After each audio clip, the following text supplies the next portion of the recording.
Bonjour, un internaute m'a récemment fait découvrir un titre du journal Libération.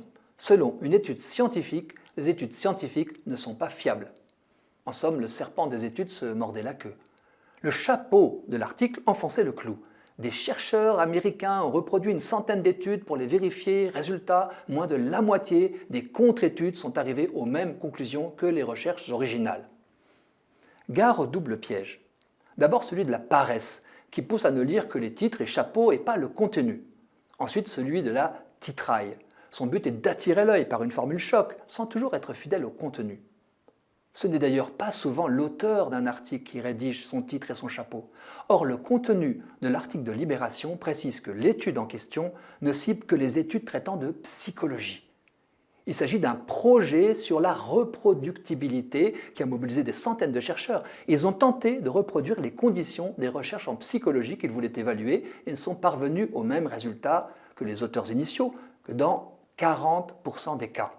Par ailleurs, ce que l'on découvre en prenant la peine de lire tout l'article est bien moins radical que ce que le titre et le chapeau laissaient entendre.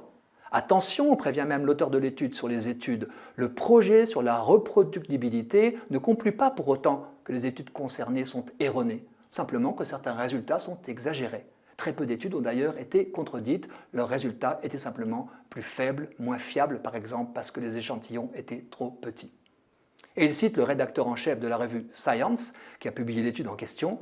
Il est important de noter que ces résultats assez décevants ne remettent pas directement en cause la validité des théories initiales. En somme, la montagne a pratiquement accouché d'une souris. Je vous avoue que je n'ai découvert le bug que grâce à vous. Je comptais vous proposer une chronique sur la fiabilité douteuse des études scientifiques et j'aboutis à une chronique sur la fiabilité douteuse des titres et des chapeaux des journaux. Entre-temps, j'ai propagé inconsciemment une fake news en racontant à quelques amis que j'avais lu qu'une étude scientifique avait conclu que les études scientifiques n'étaient majoritairement pas fiables. Et voilà comment nous pataugeons ensemble dans l'approximation.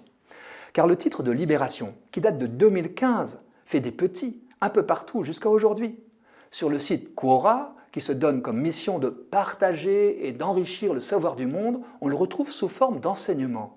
Le saviez-vous ? Une étude scientifique a prouvé que les études scientifiques n'étaient pas fiables. S'ensuit une foule de commentaires sarcastiques ou désabusés de tonalités diverses, parfois drôles, comme lorsqu'un internaute s'amuse à mettre en doute la fiabilité de l'étude qui conteste les études. Mais aucun commentaire ne remonte à l'article de la revue Science, qui n'est d'ailleurs même pas évoqué dans la question. Heureusement, nous avons la possibilité d'aller à la source. Il suffit de creuser un peu pour trouver l'erreur. Qui cherche, trouve. C'est ma bonne nouvelle.